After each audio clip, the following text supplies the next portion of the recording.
Greetings and welcome to this week's edition of Around the Mitten. Was that enough this time, Pastor James? It was quite rotund. Welcome to this week's edition of Around the Mitten. And this week we are in the fourth week of Lent, fourth Sunday in Lent. And we are pleased, if you will, Pastor James, to introduce our guest for this week. Yes, so I am not in a ski lodge, but Pastor Chris and our friend Pastor Max Miller are, and I'm very excited to meet Pastor Max because for 6 years I served among the Episcopalians and the Lutherans at the same time, and that is something he is doing as well. So could you share a little bit about who you are, what your context is, where you are, etc.?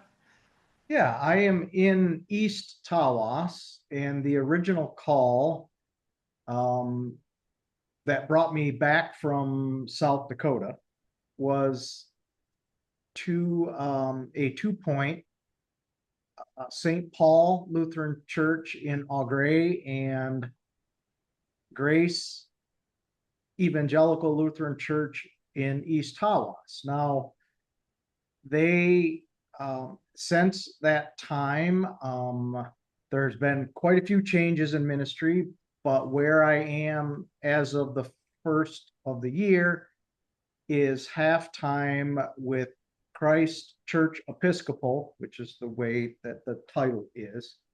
Most of them know it as Christ Episcopal, but they're anyway, all about titles.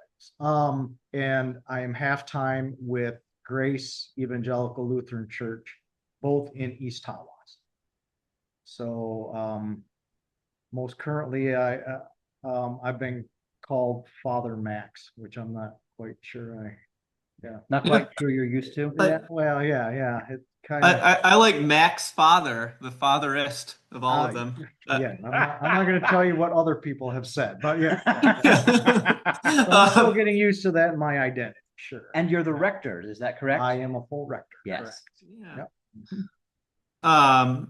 So we haven't brought you on here to chit or to chat, although it's lovely. But we don't want to take you away from your skiing for that. But we We're do not want to skiing take today. you. Oh, But we do want to take you away from your skiing, which may or may not have been canceled by abnormally warm weather when we're recording this. We do want to take you away from it for the gospel text in the fourth Sunday in Lent, which is a long, long, long, long, long reading.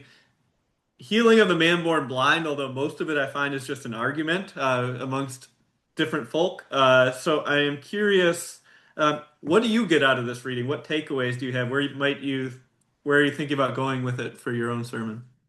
well, and you just kind of hit it on the head there too, is that we often argue about our own healing. Hmm. And so I have been a diabetic for decades, and oftentimes we are our own advocates for our health. I will say, especially in American culture. Um, and we use things most recently like AI, like apps, like other technologies to kind of guide ourselves into our own healing. And when it bumps up against, say, what our doctor tells us, we become argumentative, Mhm. and and quite frankly, we go against our own healing. So we argue about our own health. A lot of that theme happens in this story. Um, but the biggest difference is the guy doesn't do it to himself. Right. He doesn't he doesn't go out, he doesn't go looking for it, pardon the pun, right? He doesn't physically reach out to be healed. He's found. And when he's found, he's had this um, life-changing, this whole occurrence of him being born blind has been his entire existence. Now there are lyrics, and one of them that kind of resonates is from a Rush song. But anyway, it's about, who do you feel sorry for more? Those who were sighted and then gone blind, or those who were born blind and have never seen? This gentleman had no experience of being able to see.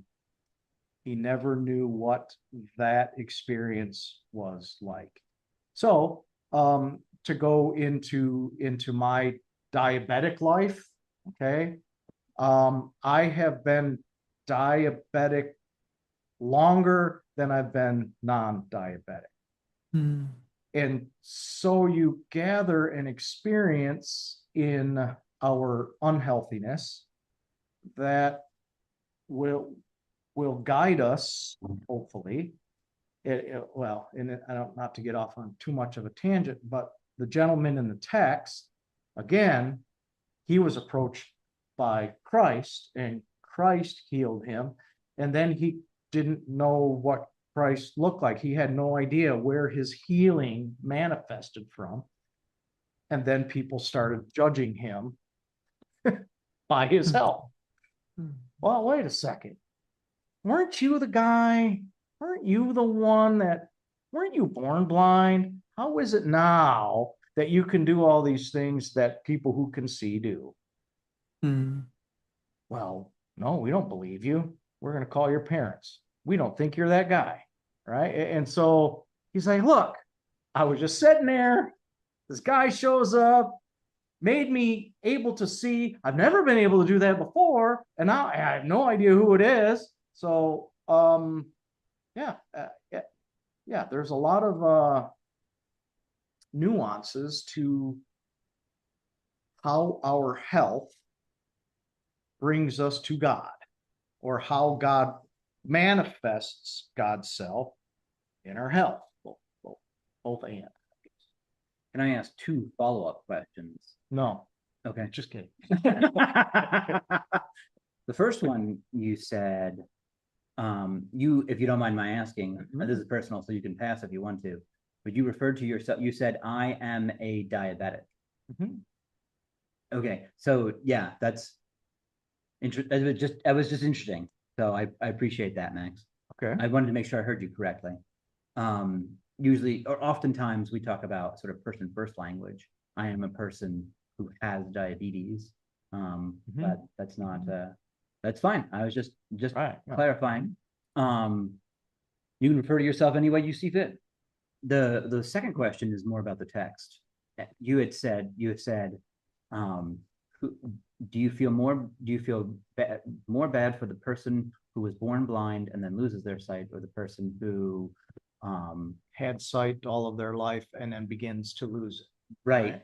And is that not the question at the end of the text? Well, right? right, Because yeah. Jesus says to the Pharisees, because you say you see, because you say we see, you are in your sin, right? The question is, who is truly sighted at the end of this text? Right. Who's blind? Well, yeah, metaphorically. Metaphorically, Right. right. Who's blind and who's sighted? And so then where does, yeah.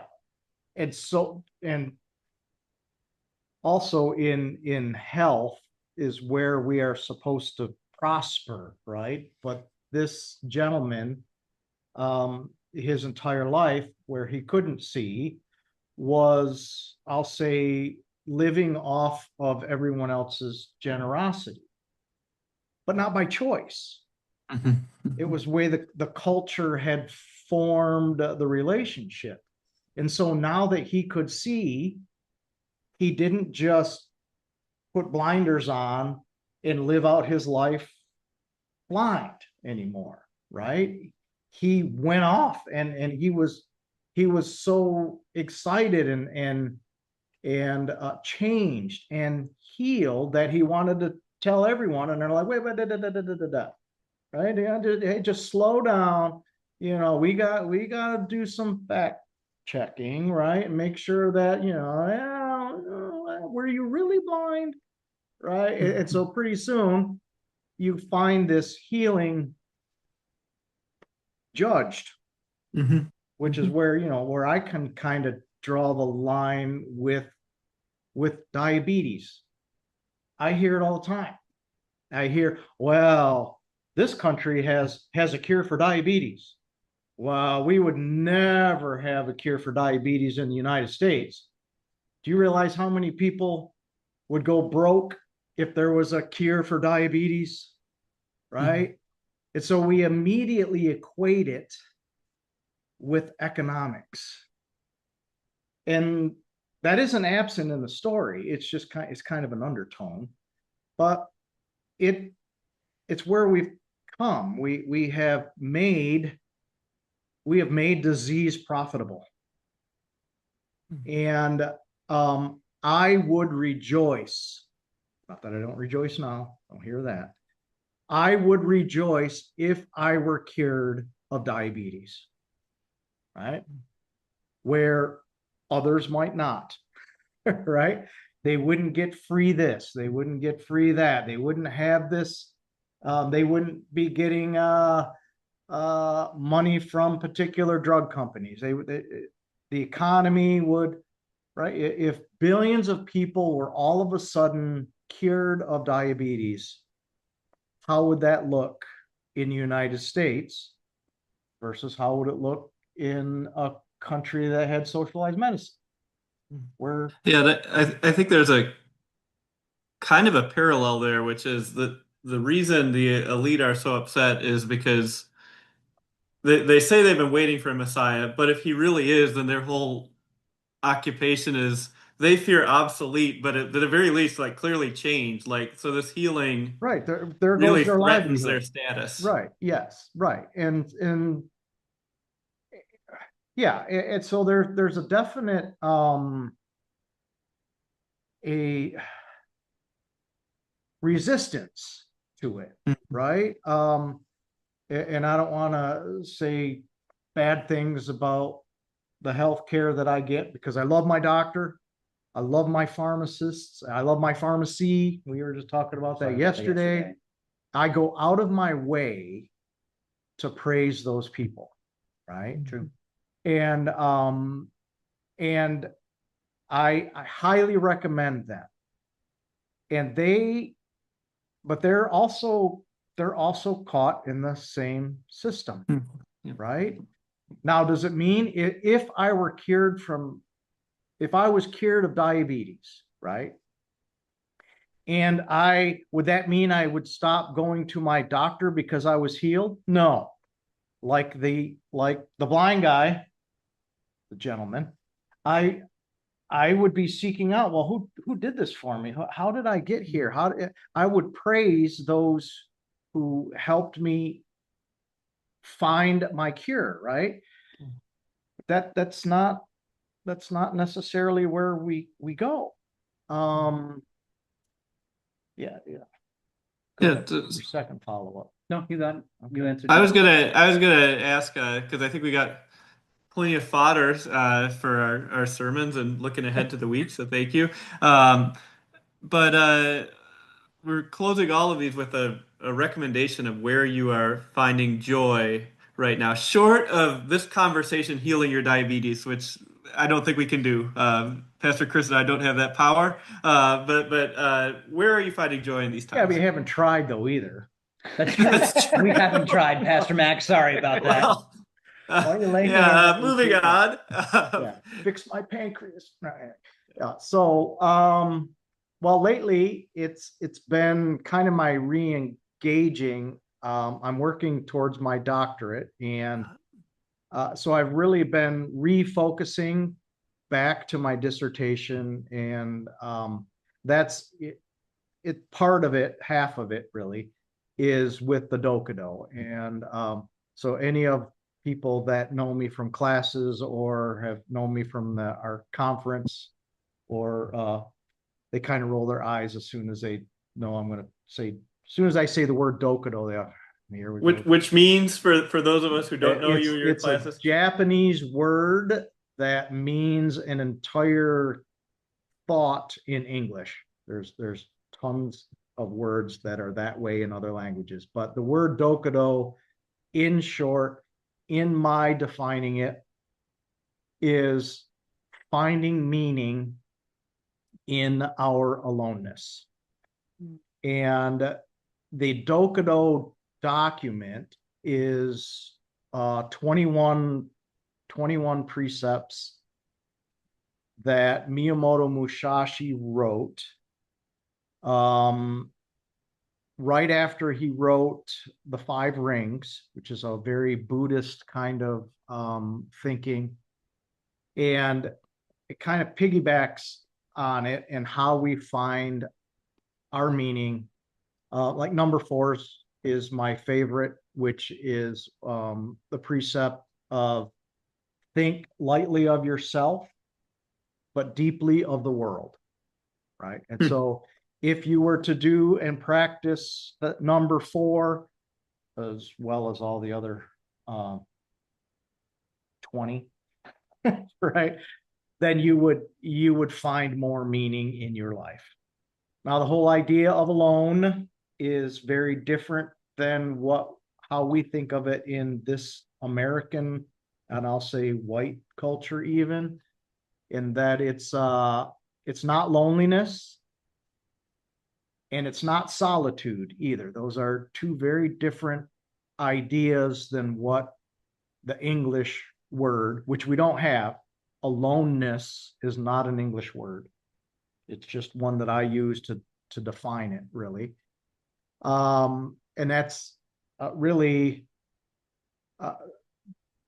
solo, right? That would be a close word. You know, how we do things solo, how we do things by ourselves, and where we find happiness in that living solo.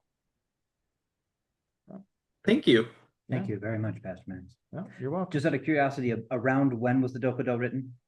Around 1634. Fair enough. Thank you very much, Pastor Mac. Oh, you're welcome.